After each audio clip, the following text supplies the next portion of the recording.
Welcome, ladies and gentlemen, to the first week of the TimmyB tournament. Again, this is week one of a multi-week event. Joining me today will be Brick Hardcastle, but before we get to our co-caster and to the event itself, we have Kalen of the organizational team for the TimmyB tournament with us. He has just a few words he wanted to speak. So, Kalen, the floor is yours. Go right ahead. Hello, I'm here to give an introduction on the TimmyB tournament. This is a tournament in memory of a member of the Guns of Icarus community who passed away fairly recently.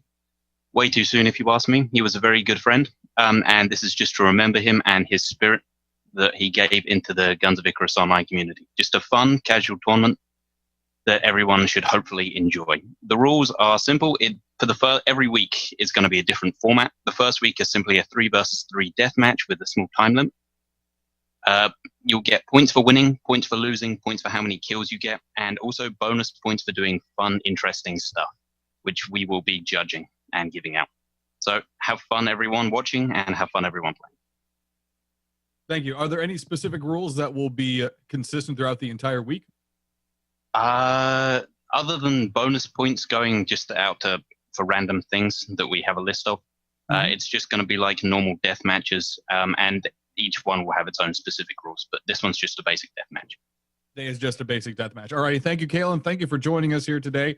We appreciate all the hard work. You will be our referee, if I am correct, so I will let you get to it. Again, thank you. Appreciate it. All right, now, thanks, as I mentioned, joining me today is Mr. Fresh from Japan, Brick Hardcastle. Good afternoon, Brick.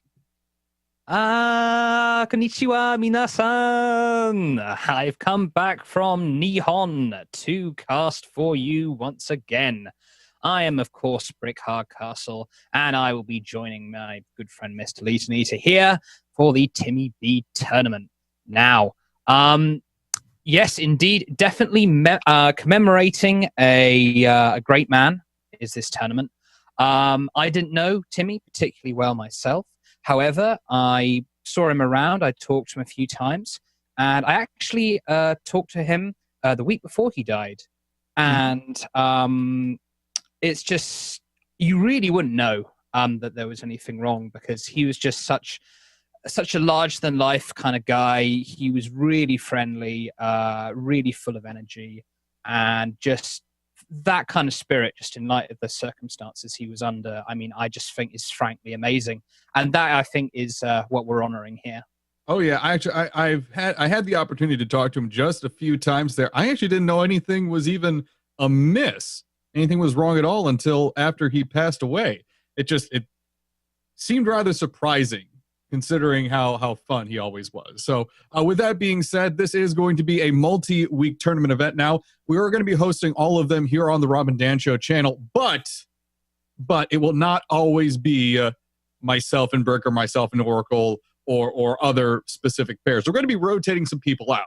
Now, to give a hopeful preview, I haven't asked yourself, Brick, and I haven't asked the other individual I'm thinking about, but a certain other Daniel just popped back up in the casting community as of a couple days ago. And I feel, Brickster, you might want to cast with him. I feel I might at some point, yes. I mean, no spoilers, but I would like to cast once again with that Canadian bastard. Oh, hope that didn't give too much away. But anyway, yes, we are going to be getting underway soon. We are already in the lobby here. We are. We have our teams available. This is who we have for this first game, starting from the top and going all the way to the bottom. The Vagabond Otters with Demencio and the Riders there. Gio's on that team too. Then we have the Flammenwaffe with the Durandal, I believe, being piloted for that team. Arkiel, I don't know how to pronounce that name. How do you pronounce that name? Arcriel at the pilot's lead. And then we have the Gold Miners. Wait, is this A? I'm not even sure. I think. Oh, yeah. Oh, my God. There are so many teams. Yeah, I think the Flammenwerfer is a Cake Clan team. Yeah, I thought so. That's Melon's ship. Vagabond Otters. Where's the Vagabond Otters? It's your clan, mate. Let's see. A lot of riders I'm seeing here. I know the gold miners is the gold mine. That's Princess Tutu's ship. I know for a fact that Brick Sundara waifus, that's Gilder. Who else? That's an easy guess. The jumping, amazing, super optimistic noodle squad. Oh my God. I don't even know who that is. Stop giving us these difficult, ridiculous names. What's wrong with you? These are the craziest names we're going to experience. Match B is much more simple, including the Waddles, Tea Time, and Merry Flying Mongooses. Okay. Well, at least you can sort of easily match those up to the relevant teams, but True. like super crazy mega robot girl, I mean, that could be anything. Yeah, good luck. Good luck. Oh God, I'm gonna need to make a reference sheet. Yeah. Oh, I like the little overlay we've got here. That's very helpful. Oh yeah, Rob has worked very hard on these overlays and this tech going on here. Oh, dear. My head hurts. There's all the logos too that people have made. People have put a lot of effort into these logos. Look at that Flammenwaff logo. Look at that. that is a fig of beauty right there. And it gets to flow over top of the paper too. That's true. There we go. And you can see that kind of angry girl with her cat punch, Brick Sundari waifus. I mean, she's competing in the tournament, but it's not because she likes me or anything. Oh yeah. Is this an inside joke I shouldn't know about? It's just kind of a tsundere in anime is kind of that girl who kind of secretly loves the main protagonist, but she kind of acts like she hates him. And that's kind of the girl. She looks like she's angry at me, but she loves me really because she's my tsundere waifu. I believe that is the intention, but I can't fully understand Gilda's mind. I would love it forever if people's ship names would match their team names so I could keep these organized. Because otherwise I'm going to lose my marbles trying to keep these together. Okay, no, Melon and Tutu are keeping this easy for me. Gilda, you can guess. Okay, we are just waiting for the start of the game. And these games have a maximum of, I believe, 45 minutes each. This should time out to exactly 2 hours as an event for us. We are using one of Urz's methods of timing, or I believe rather Kalen and Brick have decided to use one of Urz's methods of timing for this. Again, this is going to go a maximum of 2 hours today. We may go a little over as we are going to be starting here just a smidgen late. Kalen is explaining some rules in game right now, but we should be ready to go here shortly. Moving on.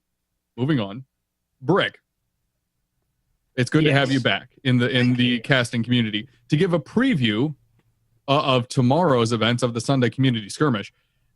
You and Morty are hopefully going to be trying a little something out there. Yes, it will be a miniature civil war between North and South. The thing you have to remember, though, in England, the South wins the civil wars. So, Morty, keep that in mind. I'm dreading what that's going to sound like. Sorry, but I think it should be called War Between the Spires. I see. Right. Well, War Between the Spires. Do you think England's like Lord of the Rings or something? Maybe Rob is he can be a little boondocky at times. That's, I don't take responsibility for him. We are getting ready here, folks. Again, thank you for joining us here on twitch.tv/The Rob and Dan Show. Morty, I believe, will be streaming tomorrow for Sunday Community Skirmish. Oracle will not be. I believe Imagine might be streaming tomorrow as well. Not 100% sure of that, though. Do not have confirmation of that. He might be. We are getting into it, though. Northern Fjords is the map. It is a large open map, but it has a lot of cover to work with if you know how to use it properly, including Candy Mountain, including the Arch, including the Cathedral, including, if you want to get really down low, the Battleship. But it can be very risky because grounding out on this map, it's tough to come back from it. You can get a lot of firepower down below, especially with something like a Lumberjack or something. We will get into loadouts here in just a few moments as soon as we load into game. Again, this is going to be a 3v3 deathmatch. The Vagabond Otters, Flammenwaff, the Gold Miners versus the Jumping Amazing Super Optimistic Noodle Squad, Brick Sundar Waifus, and Super Hyper Mega Ultimate Robo Girl. I just have to give you a clap there, sir, for remembering all those names. Oh, I have them up right in front of me. That's the magic of it. All right, first up, the Fancy Jasons for the red team. Bottom deck is, it's Mobula, by the way. Bottom deck is Flamer Caro. Main deck is Artemis, and top deck is Hades. We also have the Schmurg Durandal. It is a Pyramidion piloted by Arcriel. I'm never going to get that right, and I feel terrible for it. Yeah, Mortar Metabinion with Mine Launcher and Flare on the side. And we have the Bricks Unco Hat. I don't even want to know what that is. It's a junker piloted by Gilder. Left-hand side is Merc Art. Front is a Mine Launcher. Of course, it'd be a Mine Launcher on it. And right-hand side is Flamer Caro. Go ahead, Brick, with the blue team.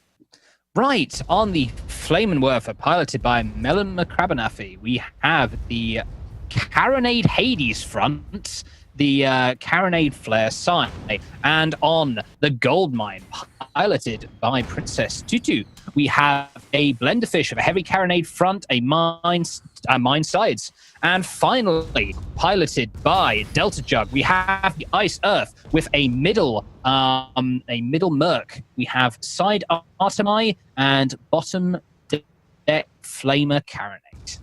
My goodness. Now,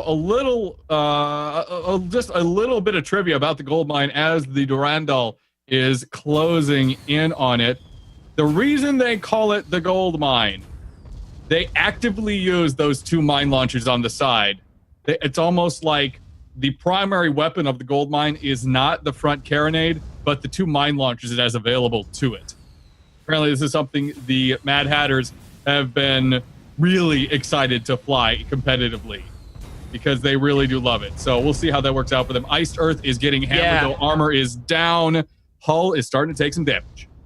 Iced Earth is really sticking its neck out here, which is not something you want to do with Brick's Unco Hat, firing for those Mercs and Narts and the Fancy Jasons as well for this long-range Hades. Flamenwerfer is trying to sneak underneath with the Hades shots and the Brick's Unco Hat, but he's too far away to be effective. And now it looks like it's going to get focused by the Schmurg Durandal. Flamenwerfer is in big trouble here. He tries to retreat behind the arch. Little overextended there. Durandal has a just absolute lockdown on the Flamenwerfer, but that's a Hydro Burn. Oh yes, definitely. Durandal doesn't want to counter overextend either, so Durandal's backing off, raising his altitude here. Smart decision.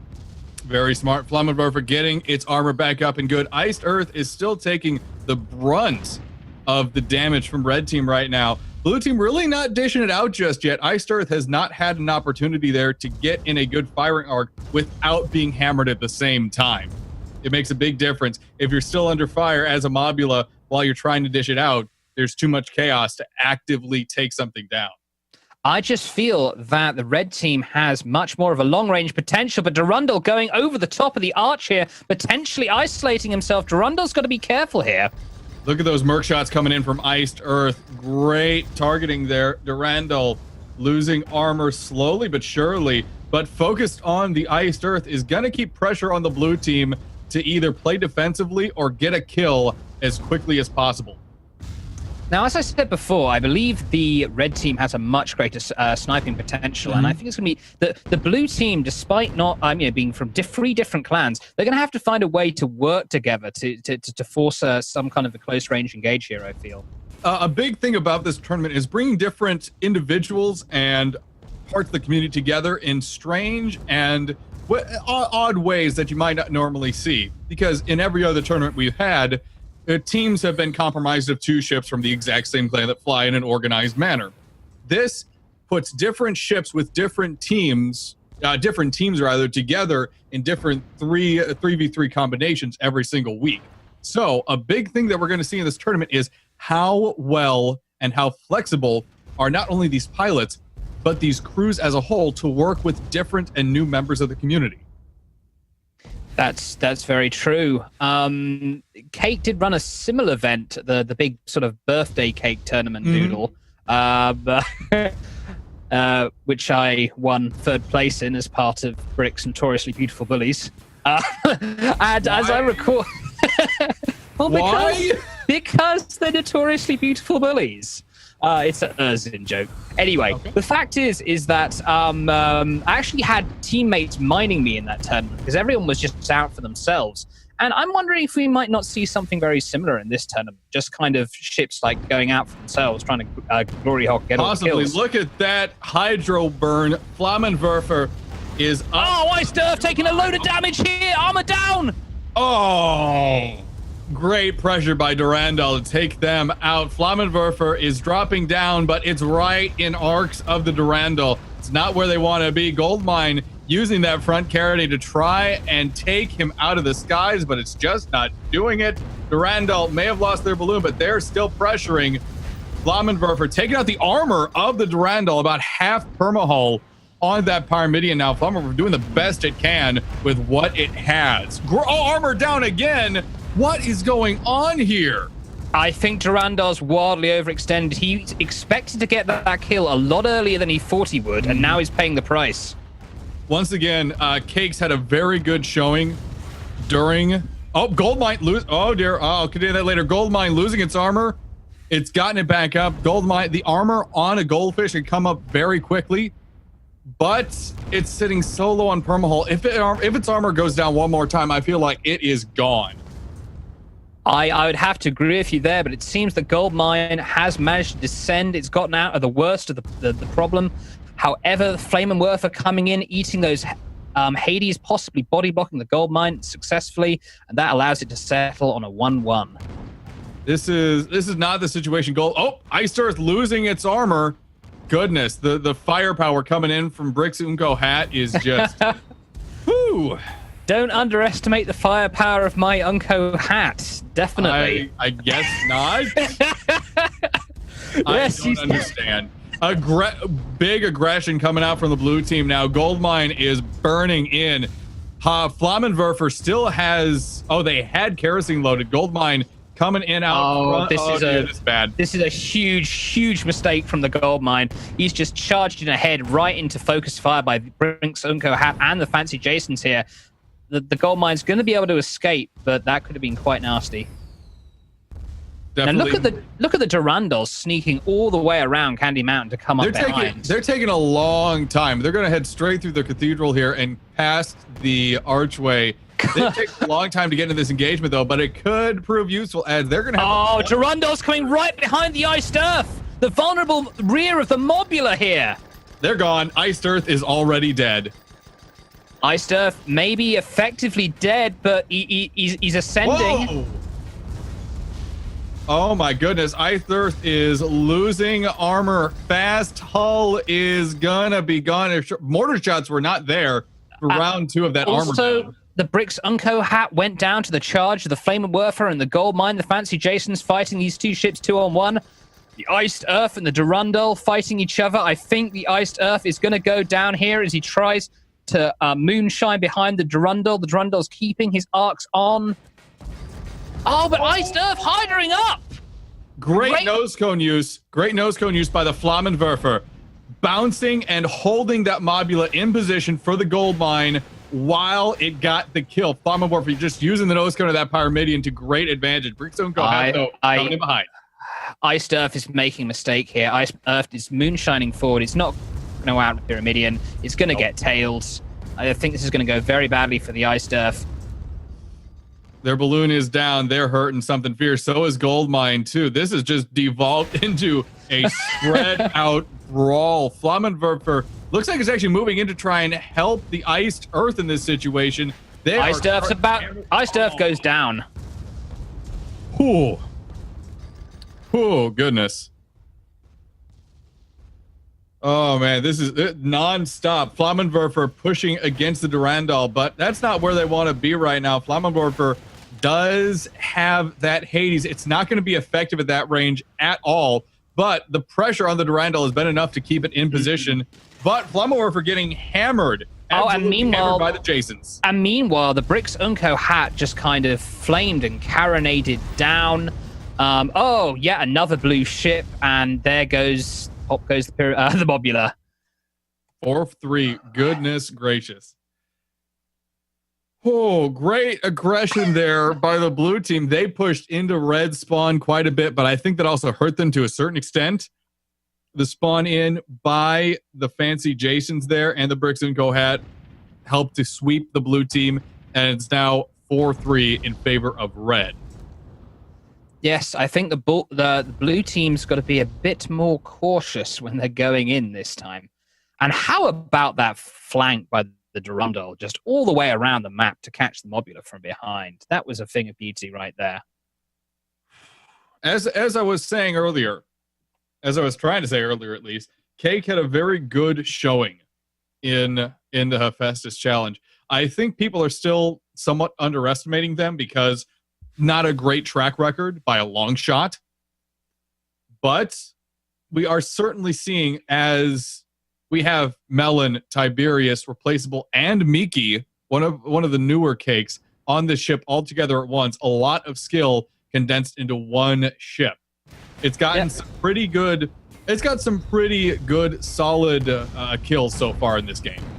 Absolutely. Oh my goodness, look at how aggressive Bricks Unco Hat is being, just charging in and allowing the Jasons and the Durandal to come up on the gold mine from behind. Durandal's going to get a very easy, quick kill on the gold mine here. The Goomba stomping him down into the side of the mountain here. Gold mine looks like it's trying to eke forward and get away from this, but armor is down. Mortars are coming out. Gold mine is losing hull quickly. They could... Oh, armor comes back up. No, it does not. Nicely done by the Durandal. However, the Fancy Jasons is trapped here in a 2-on-1 situation. The Flaming Werfer coming in for a big ram. Boom! Finishes him off. But the Durandal has got the side on the Flaming Werfer. Bricks Unco Hat and the Durandal do have the drop on the Flaming Werfer and the Iced Earth.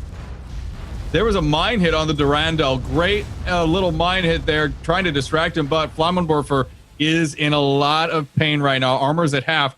Hull is barely there. They're trying to rise and reverse out of the situation, but that Gatling rips the armor apart, exposing the hull, but no mortars whatsoever. I believe Carronade actually took it down. Durandal loses its armor in exchange, and Goldmine is coming back in very quickly. Unco Hat, though, moving in to intercept. They are going to bounce and send them off course. A good interception there by Bricks Unco Hat. And now the Durandal is descending.